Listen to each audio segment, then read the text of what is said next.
तो पक्षी राज, मैं कई वर्षों तक अयोध्या में रहा, जन्म भी अयोध्या में हुआ था, बड़ा हुआ। एक बार वहां अयोध्या में अकाल पड़ गया, तब मैं विपत्ति का मारा भटकने लगा, दीन मलिन उदास, पास में अब कुछ नहीं रह गया, दुखी। तो मैं उज्जैन पहुंचा।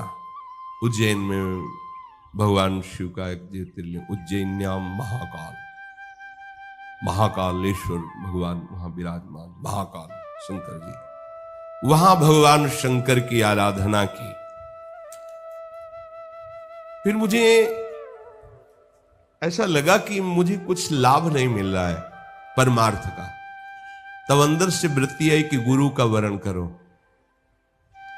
ये आराधना अभी तक जो हुई उसका फल क्या हुआ, अंदर से प्रेरणा हुई कि सदगुरु का वरण करो। अध्यात्म की ऊंचाई तक पहुंचने के लिए बिना सदगुरु के चाहे शिव विरंच सम होई, गुरु बिनु भव निधि तरे न कोई।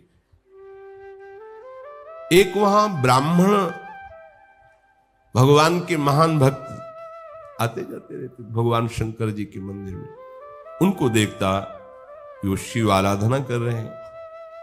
फिर देखा कि वो परम साधु, बड़े सरल चित्त और शास्त्रों की ज्ञाता, भगवान शंकर के उपासक और हरि के प्रेमी, कभी वो हरि की अवहेलना नहीं करते थे। मुझे लगा कि इनको गुरु बना लेना चाहिए। कोई आंतरिक श्रद्धा से नहीं, पर हां इनसे मंत्र मिल जाए बस इसलिए मैं उनकी सेवा करता, पर श्रद्धा नहीं, कपट पूर्वक। कपट बस मंत्र मिल जाए, अब दूरी हट जाऊंगा। कोई मेरे परब्रह्म है, मेरे गुरुदेव है, मेरे प्राण प्रीतम, ऐसा नहीं। बस वो रीझ जाए और मंत्र दे दें, मैं भाग लूं, क्योंकि मंत्र ले लेंगे तो भगवत प्राप्ति हो जाएगी। और वो तो बड़े दयालु, बड़े सरल चित्त, शास्त्रज्ञ और बाहिज नम्र। बाहर से मैं पूरी उनकी अधीनता दिखाता, नम्रता, बार बार प्रणाम नमस्कार। वो मुझे बहुत प्यार करने लगे, सरल चित्त मुझे पुत्र की भांति दुलार करने लगे।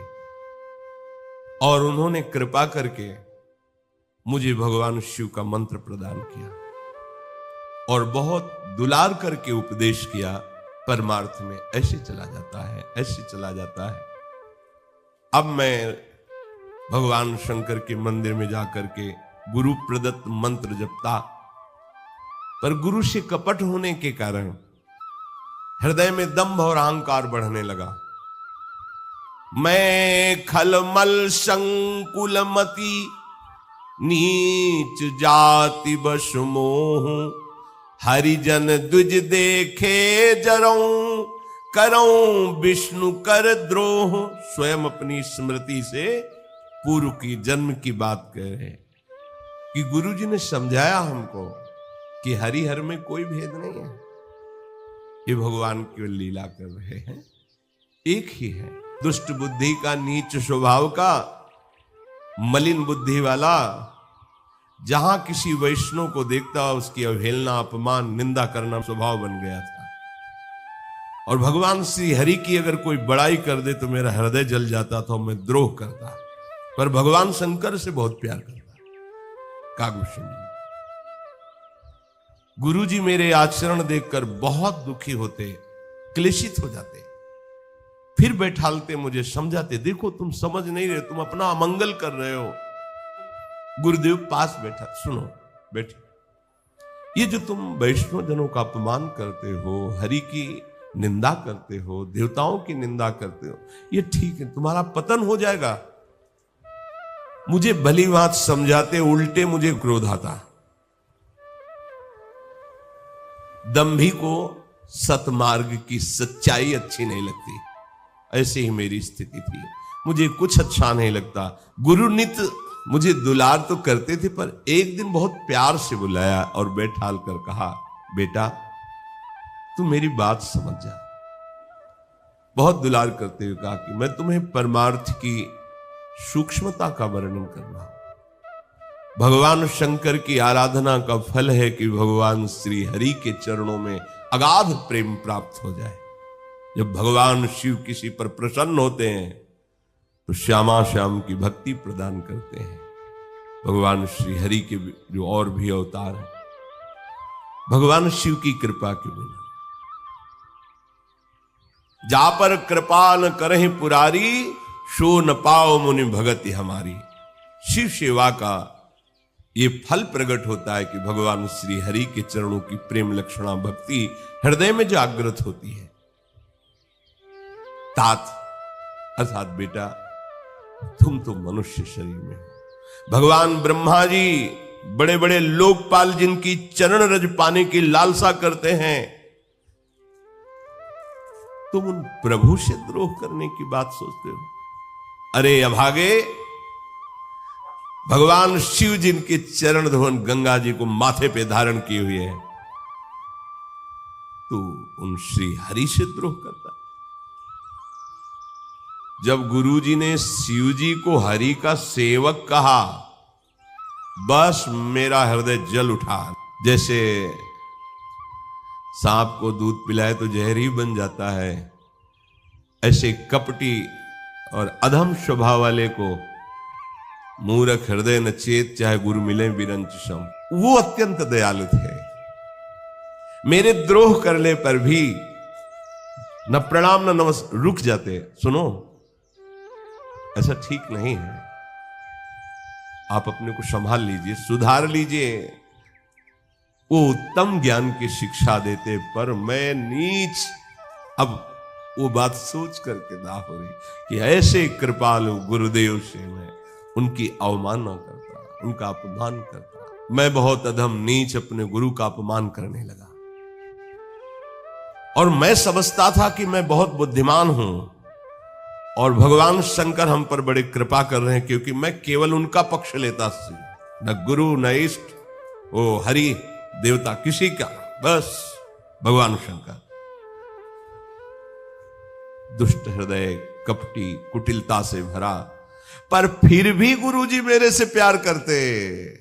ये बच्चा है, कैसा भी हो अपना ही है, क्योंकि गुरु और इष्ट में भेद नहीं। जैसे कल कह रहे थे, विमुख भये निमिषहु न अकृपा, जब चिते तब ऐसे। उनका तो स्वभाव ही ऐसा है।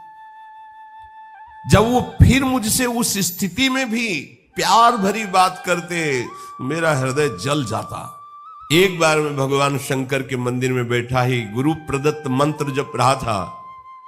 देखो क्यों मंत्र भी जप चल रहा है, क्योंकि गुरुजी क्रोध नहीं माने, गुरुजी ऋष नहीं माने, इसलिए मंत्र चल रहा है। कितने कृपालु है। मैंने देखा कि गुरुजी आ रहे हैं, न मैं उठकर खड़ा हुआ न उनको प्रणाम किया, मंत्र जप रहा। वो देखकर मुस्कुरा दिए। गजब की, इनकी गजब की द्रोह वृत्ति और उनकी गजब की क्षमा वृत्ति, महामहिम। मुस्कुरा दिया, कोई बात नहीं, बैठो। सो दयालु नहीं कहो कछु, उर न रोष लवलेस, अतियग गुरु अपमानता, सही नहीं सके महेश। गुरु तो मुस्कुरा दिए, लेकिन इष्ट जिनका मंत्र जप कर रहे थे, ये गुरु का अपमान देखकर वो सह नहीं पाए। और महादेव काल के भी महाकाल वाणी प्रकट हुई उसी मंदिर में। हे अभागी मूर्ख नीच, तेरे गुरु को किंचन मात्र क्रोध नहीं है, पर मैं तुझे क्षमा नहीं करूंगा। ये जो अपराध भक्त कर करई, राम रोष पावक सोच रही। जिनका मंत्र जप रहे हैं वही उनको दंड दे रहे हैं। अब देखो मंदिर में आकाशवाणी हुई, अरे हतभाग्य मूर्ख अभिमानी नीच, तेरे गुरुदेव को तेरे पर क्रोध नहीं आया, क्योंकि वो अत्यंत कृपालु चित्त है और उन्हें सम्यक तत्व का बोध है, इसलिए उन्हें क्रोध नहीं आया। पर मूर्ख, मैं तुझे दंड दूंगा, तुझे शाप दूंगा, क्योंकि तूने धर्म का विरोध, नीति का विरोध किया। गुरुदेव आए, उठ के खड़ा नहीं हुआ, प्रणाम नहीं किया। अरे दुष्ट, मैं तुझे दंड ना दूं तो मेरा वेद मार्ग ही भ्रष्ट हो जाएगा। जो मूर्ख शिष्य गुरु से ईर्ष्या करता है वो करोड़ों युगों तक रौरव नरक में पड़ता है और वहां से फिर निकालकर तिर्यक योनियों में भेजा जाता है। 10,000 जन्मों तक महान दुख भोगता रहता है। अरे पापी, जिन गुरु ने तुम्हें मंत्र दिया, तुम्हें उपदेश दिया, तू अजगर की भांति बैठा रहा, उठकर खड़ा होकर सम्मान नहीं किया, प्रणाम नहीं किया। अरे दुष्ट, तेरी बुद्धि महान पाप से ढक गई है, जा तो सर्प योनि को प्राप्त हो। अधम से भी अधम अधोगति को प्राप्त हो और ऐसी जगह रह जहां खोड़र, सुने स्थानों में, वृक्ष की खोड़र में। भगवान की वाणी सुनकर गुरुदेव तो कांप गए। गुरुदेव ने त्राहिमाम रक्षमाम, प्रभु नहीं नहीं प्रभु, ऐसा नहीं। अब तो मेरे होश उड़ गए, मेरा शरीर कांप रहा है। फिर गुरुदेव करुणा की दृष्टि से मेरी तरफ देखे और उन्होंने भगवान शंकर को हाथ जोड़कर साष्टांग दंडवत की और फिर गदगद वाणी से भगवान शिव को रिझाने लगे। गुरुदेव, भगवान शिव प्रसन्न हुए। फिर आकाशवाणी की तरह मंदिर में दिव्य वाणी प्रकाशित हुई कि हे ब्रह्म ऋषि, हे द्विज श्रेष्ठ, क्या चाहते हो आप? गुरुदेव ने कहा कि प्रभु, कागभूषण जी गरुण जी को बता रहे कि प्रभु आप प्रसन्न हैं, नाथ ये दीन पर आपकी बड़ी कृपा है, आप अपने चरणों की अखंड भक्ति प्रदान करें मुझे। और प्रभु आपने कहा कि तुम्हारी इच्छा क्या है? तो इच्छा यह है कि प्रभु आप अभी क्रोध करके शाप दिया कि ये सर्प योनि को प्राप्त हो, ऐसे खोड़र में जाके रहे जहां क्लेश ही क्लेश। प्रभु इसका दोष नहीं। देखो कैसा गुरु का हृदय होता है। प्रभु ये आपकी माया के वशीभूत होकर जीव सदैव भूला फिर रहा है। कृपा समुद्र, आप इस पर गुस्सा मत कीजिए। कितने कृपालु गुरुदेव हैं, दीनों पर दया करने वाले। आप पूछे कि तुम्हारी इच्छा क्या है, तो हमारी इच्छा यह है प्रभु कि आप इससे प्रसन्न हो जाइए, आप कृपा कर दीजिए। नाथ आपने जो शाप दिया मिटाइए मत, पर जो जन्मते मरते महान दुख होता है इसे दुख ना हो। गजब है, मतलब करुणा की सीमा है। आप स्वामी हो, आपका शाप दिया व्यर्थ ना जाए, पर थोड़े काल में ही ये थोड़े समय के लिए सर्प बने फिर पधार जाए, और जो जन्मने मरने में दुख होता है उसे आप कृपा करो प्रभु। कृपा निधान, मेरी प्रबल इच्छा है कि ये जीव जो मेरी शरण में हुआ आपकी आराधना कर कैसा, अब इसका कल्याण निश्चित हो जाना चाहिए। यही बात होती है गुरु के हृदय। सच्चे जो सदगुरुदेव भगवान है, सत्य स्वरूप है, वो यही चाहते हैं आप परम पदवी को प्राप्त हो। इनके इन प्रकार है, इसका कल्याण होना चाहिए। और हाथ जोड़कर प्रणाम किया जिधर से वाणी प्रकट हो रही थी। आवाज आई, एव मस्तो, ऐसा ही हो। यद्यपि इसने अक्षम्य अपराध किया है, गुरुद्रोह, यह अक्षम्य अपराध है। यद्यपि इसने भयानक अक्षम्य अपराध किया, गुरुद्रोह, मैंने इसको दंड देकर पवित्र करना चाहा है। देखो भगवान का भी दुलार, ये जो दंड है ये पवित्रता है। बहुत मलिन हो जाने पर फिर थोड़ी रगड़ लगानी पड़ती कपड़े में। इसको जो दंड दिया है इससे पवित्र होगा। और तुम्हारी कृपा देखकर इस पर अब मैं रीझ गया। तुम इतने कृपालु, क्षमाशील मुझे वैसे ही प्रिय है जैसे प्रभु हरि प्रिय है। ये 1000 जन्म सर्प योनि प्राप्त करेगा। 1000 जन्म, 1000 बार ये सर्प बनेगा, 1000 बार ये मरेगा, ये तो व्यर्थ नहीं जाएगा। परंतु इसे जो जन्मने और मरने का दुख है, इसे प्राप्त जन्मत मरत दुषाह दुख होई, ये स्वल्पो नहीं व्यापी से। तुम्हें कृपालु देख करके जाओ, इसको जन्मने मरने का दुख नहीं प्राप्त होगा। कौन्यू जन्म मिटी नहीं ज्ञाना, और आप कृपालु हो इसलिए इसकी स्मृति आबाद कर देता हूं, इसके हृदय में याददाश्त रहेगी। आपकी कृपा की, हमारे भजन की याद स्मृति रहेगी। किसी भी जन्म में इसकी स्मृति माया बाधित नहीं कर पाएगी। देखो तो रघुनाथ जी की पूरी अवध में इसका जन्म हुआ, फिर मन मेरे में लगाया, पुरी के प्रभाव से, आपकी कृपा से, मेरी आराधना से अब इसके हृदय में विशुद्ध हरि भक्ति प्रकट होगी। भगवान शिव ने कहा, गुरु कृपा से, अवध में जन्म लेने के प्रभाव से, मेरी आराधना से इसके हृदय में विशुद्ध हरि भक्ति प्रकट होगी। मेरा वचन सत्य होता है। हे द्विज श्रेष्ठ, हमारे प्रभु को प्रसन्न करने का एक मैं उपाय तुम्हें बताता हूं। भगवान शिव कह रहे हैं, सुनु मम बचन सत्य अब भाई, हरितोषण व्रत द्विज सेवकाई, अब जन करहि विप्र अपमाना,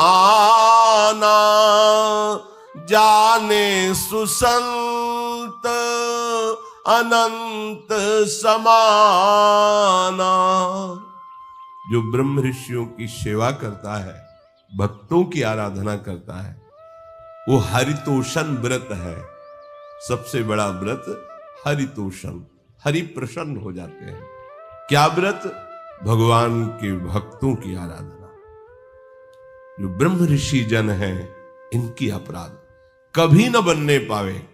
काकभूषण जी, अब जन करे विप्र अपमाना। हे सावधान, कभी जीवन में अब भक्त अपराध न बनने पावे, किसी ब्रह्म ऋषि का अपमान न करना। जानते हो, ये संत अनंत भगवान के साक्षात स्वरूप हैं। साक्षात भगवान ही इनके हृदय में स्फुरित है। इंद्र का वज्र, मेरा भयानक त्रिशूल और काल का दंड और हरि का सुदर्शन चक्र अमोघ है। एक बार जिस पर प्रहार हो गया, व्यर्थ नहीं जाएगा, लक्ष्य को वेद करके ही आएगा। इंद्र का वज्र, भगवान का त्रिशूल, काल का दंड और हरि का सुदर्शन चक्र। पर कह रहे इनका भी मारा जो ना मरे, वो भक्त द्रोह से, गुरु द्रोह से, ब्रह्म ऋषियों के द्रोह से वो भस्म हो जाएगा, वो नष्ट हो जाएगा। मेरा एक आशीर्वाद तुम्हारे पास सदैव रहेगा, गुरु प्रसन्नता देखकर कि तुम्हारी अबाध गति होगी। आज से तुम जहां भी जाना चाहोगे बेरोक टोक चले जाओगे, तुम्हारे लिए कोई रोक नहीं। जहां जाना, जिस सभा में, ब्रह्म सभा में, वरुण सभा में, जिस सभा में जाना चाहो, जिस लोक में जाना चाहो, चले जाओगे। भगवान शंकर के वचन सुनकर गुरुदेव पुलकित हो गए। ये और गुरुदेव ने भी कहा ऐसा ही हो। बस उसी समय मेरा हृदय दाह से, अरे ऐसे गुरुदेव से द्रोह, उनके चरणों में लौट गया। गुरुदेव ने हृदय से लगाया, दुलार किया, कहा जाओ, भगवान शिव की कृपा हो गई, अब तुम्हें माया नहीं व्यापेगी। निरंतर जो मंत्र दिया है, भजन परायण रहो। गुरुदेव के चरणों को हृदय में रख करके अपने, अब भाव जो बदला, गुरुदेव के चरणों को अपने हृदय में रखकर घर आया। काल की प्रेरणा हुई, मेरा शरीर छूटा और मैं विंध्याचल में जाकर के सर्प योनि को प्राप्त हुआ। पर गुरुदेव की कृपा से बार बार सर्प शरीर मिलता और छूट जाता। कुछ ही काल, 1000 बार जन्म लेना था। बिना कोई कष्ट के, बिना किसी श्रम के हमारा जन्म होता और शरीर छूट जाता सर्प योनि में। हे हरि के वाहन गरुण जी, जैसे मनुष्य पुराना वस्त्र त्याग देता है, नया पहन लेता है, ऐसे मुझे लगता है योनि त्यागने में बार बार। भगवान शिव जी ने वेद की मर्यादा रखी, मुझे क्लेश भी नहीं हो पाया। पक्षीराज, मैंने बहुत से शरीर धारण किए और उनको छोड़ा, पर शिव कृपा से मुझे ज्ञान है। पशु पक्षी देवता मनुष्य क्रम से न जाने कितने शरीर मुझे मिले, 1000 बार तो सर्प योनि, फिर कितने शरीर मिले। उन शरीरों में मैं रहता, पर मेरी स्मृति आबाद रहती, इसलिए किसी शरीर से राग नहीं हुआ कि कितने छोड़ चुके हैं, ये भी छूट जाएगा। अपने लोगों को लगता है पहली बार आया हूं इस शरीर में, इसीलिए इससे ममता हो गई। काकभूषण जी कहते हैं, मैं इसलिए शरीर से राग नहीं रखता, ये छूटना है, ये छूटना है। इस प्रकार ये शरीर छूटते गए, पर मेरे हृदय में एक शूल बना रहता, एक दुख रहता। जब मैं भजन करता तो मेरा हृदय धिक्कारने लगता कि अरे गुरुद्रोही, तूने इतने कृपालु गुरु को कैसे भाव से देखा। एक शूल मुहि बिसर न काऊ, गुरु कर कोमल शील स्वभाव।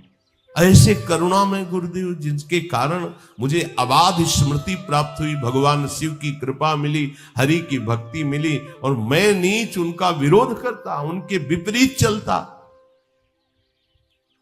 गुरु की दयालुता और अपनी नीचता का स्मरण मुझे हर योनि में रहता, शूल की तरह मुझे चुभता। फिर मेरा अंतिम शरीर जो हुआ वो ब्राह्मण का हुआ। वेद पुराण देवता भी ऐसे शरीर को दुर्लभ बताते हैं। मैं वहां ब्राह्मण शरीर में जब जन्मा तो बालकों के साथ भगवान की बाल लीलाओं का गान करके खेलता। जब सयाना हुआ तो मुझे पिता पढ़ाने लगे, पर मैं विचार करता किस पढ़ाई से क्या होगा, मुझे तो भगवत प्रेम प्राप्त करना है, मुझे उस सत्य वस्तु को प्राप्त करना है। पिताजी पढ़ा पढ़ा कर हारे, पिता पढ़ाई पढ़ाई बिल्कुल नहीं पढ़ा। कुछ समय बाद पिता काल के वश होकर पधार गए, भक्तों की रक्षा करने वाले भगवान का आश्रय लेकर चल पड़ा अकेला। जहां जहां मुनीश्वरों के आश्रम देखता, वहां वहां जाकर के उन ऋषियों को प्रणाम करता, सिर नवाता। हे गरुण जी, उन महापुरुषों से भगवान की चर्चा के विषय में प्रश्न करता, वो कहते मुझे परम आनंद मिलता। हरि का स्मरण करता, उनके गुणानुवाद करता हुआ मैं जहां चाहता वहां चला जाता। भगवान शिव का आशीर्वाद था। अब मैं ब्रह्म ऋषियों के दर्शन किए, जब उनसे पूछता कि कैसे श्री राम जी का साक्षात दर्शन पाऊं, वो कहते ईश्वर सर्वभूतमय है, कोई कहता निर्गुण है, कोई कुछ। अलग अलग महापुरुषों के मत होते हैं, मुझे सब अच्छा नहीं लगता। मुझे बस एक ही बात लगती कि मुझे कैसे राम जी के दर्शन होंगे, कैसे साक्षात करूं, उनके चरणों में माथा रख करके उनके गले से लगूं, वो दुलार करें, ये बताओ हमें।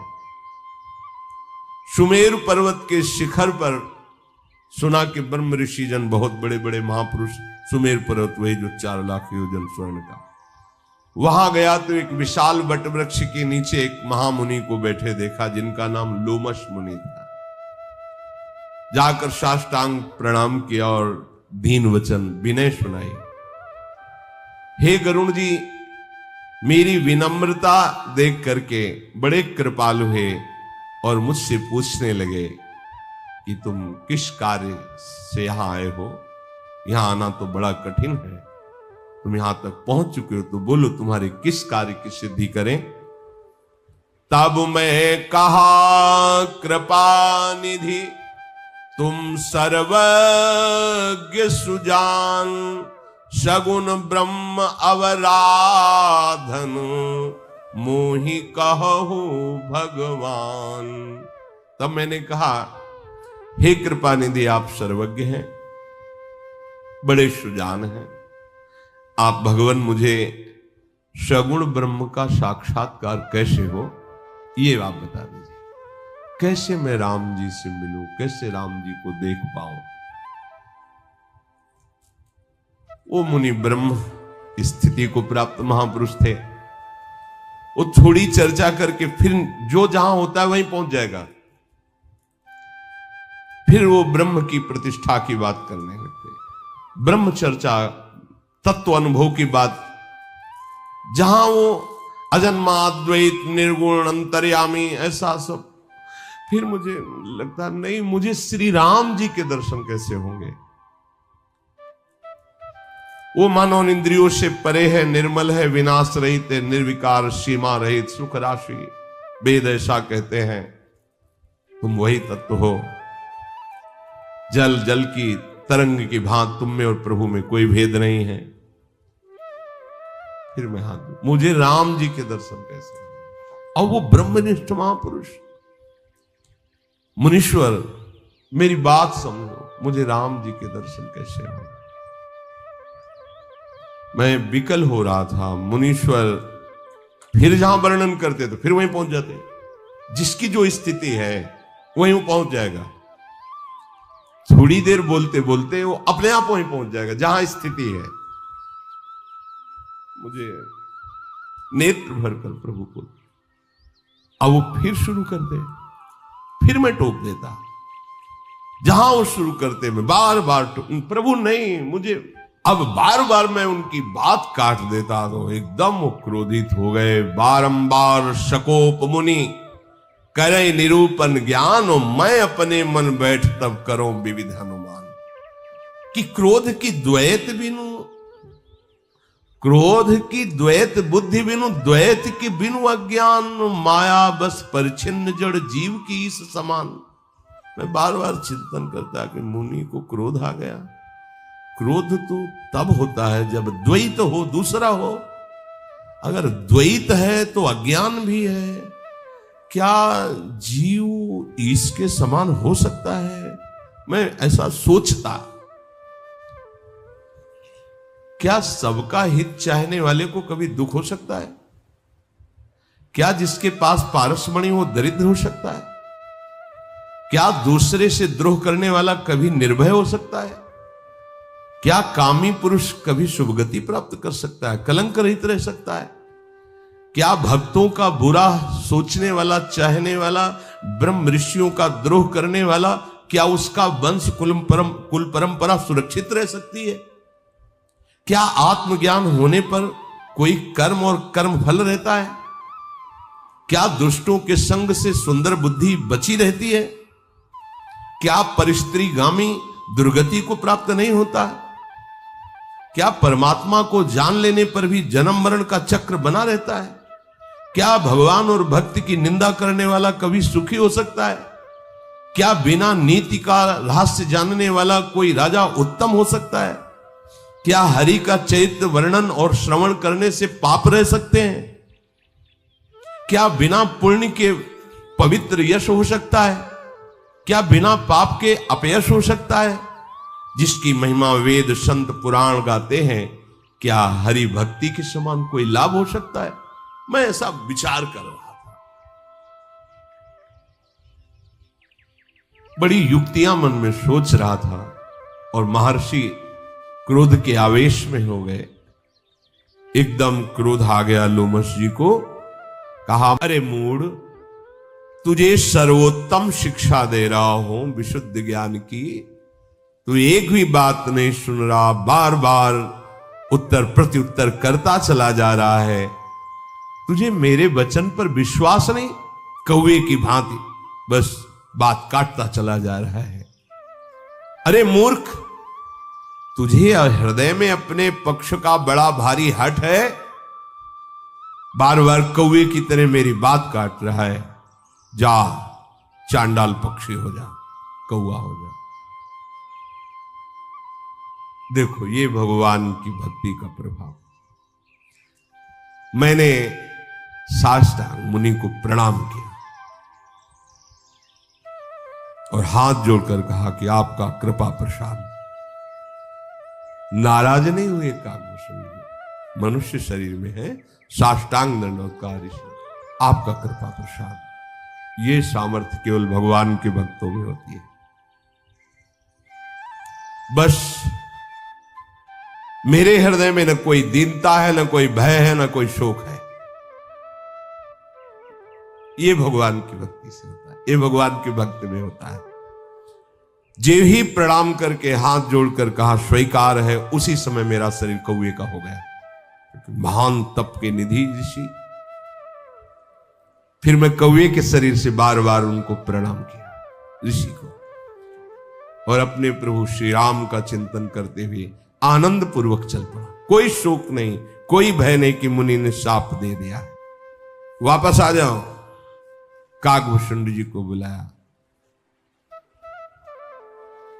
सामने फिर आकर उनके प्रणाम किया। उन्होंने देखा धैर्य, अक्रोध, बिल्कुल क्रोध नहीं, महान विनय, पूर्ण विश्वास। मुनि बार बार कहते हैं कि ऐसे महान हृदय को शाप नहीं देना चाहिए। मैंने ये दुखद कार्य किया, तुम बहुत धैर्यवान हो, भगवान के अनन्य भक्त हो। ये बड़ा दुखमय कार्य हो गया कि मैंने आपको काक शरीर दिया। पर आओ, तुम चाहते हो ना कि राम जी का दर्शन करें, ये मैं तुम्हें मंत्र दे रहा हूं, बस इसका रटन अंदर चिंतन करना, देख लेना तुम। भगवान और भगवान का समस्त वैभव, प्रेम वैभव कभी तुम्हें नहीं छोड़ेंगे।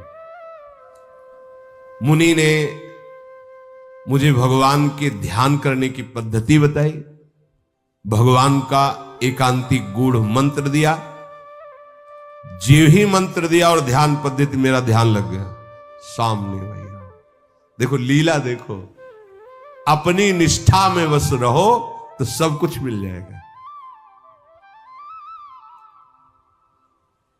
वो ध्यान कभी नहीं छूटा जो ऋषि ने बताया। ये देखो महापुरुषों का प्रभाव, जैसे तत्काल काक बन गए, ऐसे ही मंत्र और ध्यान का प्रभाव। जिस दिन ध्यान बताया, मंत्र बताया, तब से लेके अभी तक काकभूषण जी गरुण जिसे कहे, वो रूप समा गया।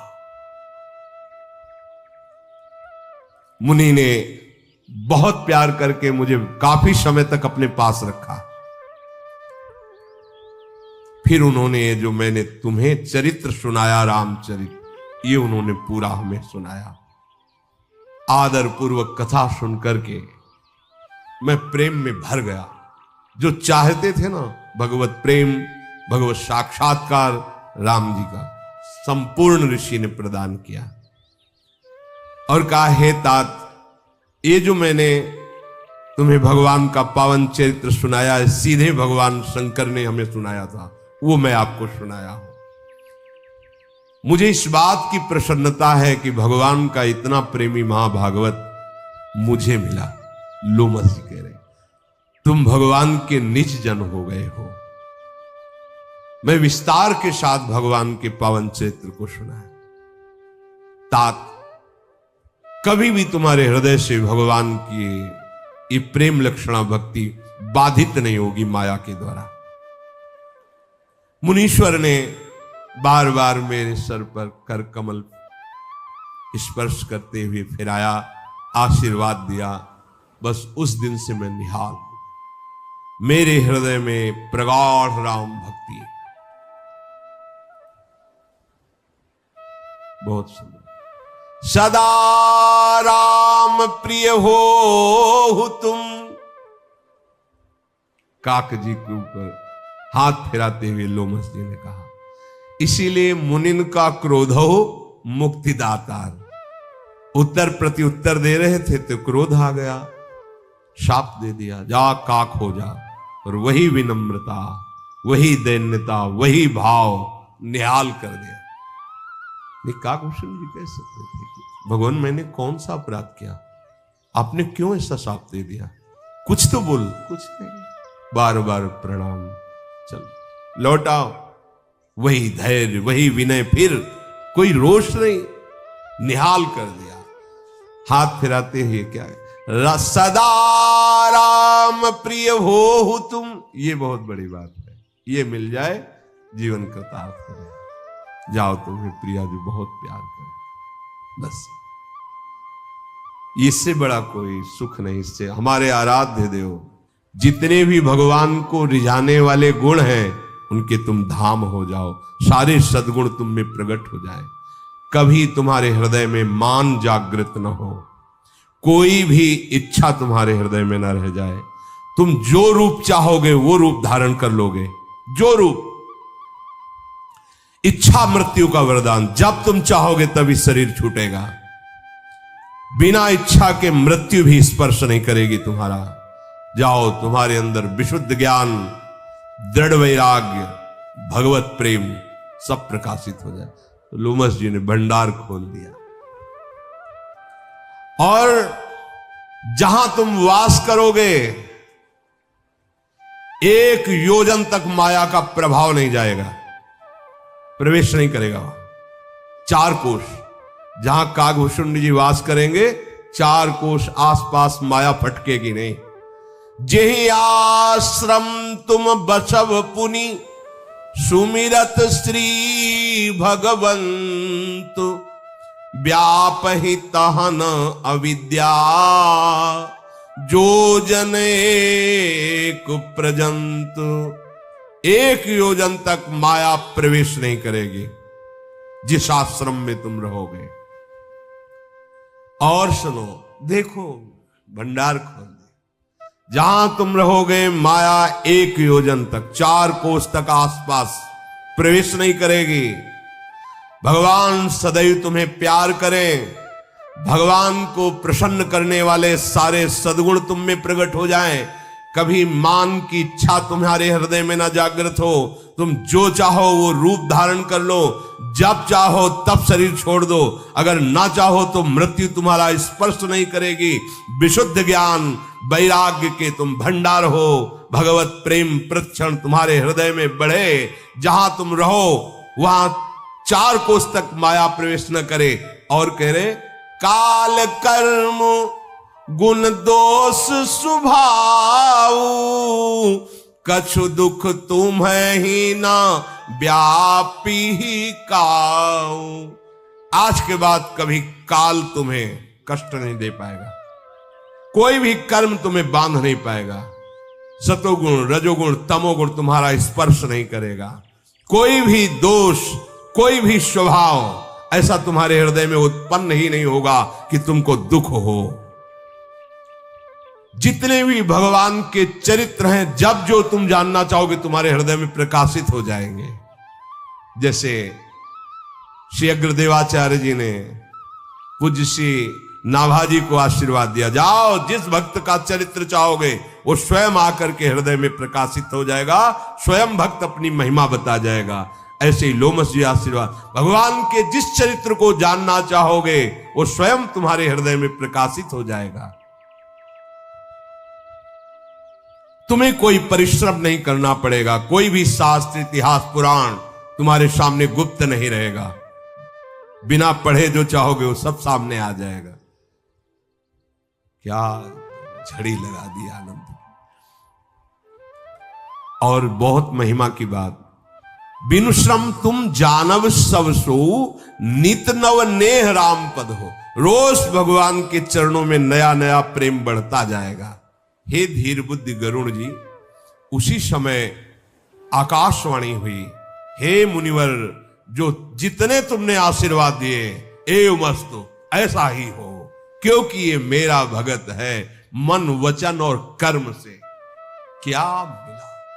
ये जो मिला सब अमोघ मिला। इसलिए कहे नाम जप करो, भगवान के आश्रित हो। इतने कृपालु है, इतने कृपालु, निहाल हो जाओगे। बस लगे रहो। देखो कैसी परिस्थिति आई, पीछे से देखो, इनके अपना चरित्र बता रहे काकभूषुंड, कैसी मन की मलिनता थी, कैसा द्रोह था, लेकिन लगे ना भजन में, सब मिटा। भगवान शंकर ने भी शाप दे दिया, वो भी मिटा। लोमस जी की प्राप्ति, उन्होंने भी शाप दिया, वो भी मिटा। और अब जो प्राप्त हुआ ये अमोघ अमोघ, इतना सब कुछ प्राप्त होना बड़ा दुर्लभ है। आकाशवाणी सुनते ही मेरे हृदय में परमानंद की बाढ़ आ गई, प्रेम मगन हो गया। मुनि की विनती की, आज्ञा पाकर चरण कमलों में बार बार नमस्कार करके मैं इसी नीलगिरी पर्वत पर आया। और यहां आश्रम में मुनि का प्रताप, भगवान की कृपा से दुर्लभ प्रेम, और बड़े बड़े भगवत स्वरूप यहां सब पक्षी आते हैं। मुझे 27 कल्प बीत गए यहां रहते हैं, 27 कल्प। न उस पर्वत का विनाश हुआ है और न का शरीर का। 27 कल्प, कितना यहां निवास करते हुए 27 कल्प बीत गए। बस भगवान का नाम जपता रहता हूं और उनकी लीला चरित्र गान करता है। यह है जीवन। परम सिद्धों का भी यही जीवन है और सबसे बड़ी साधना भी यही है।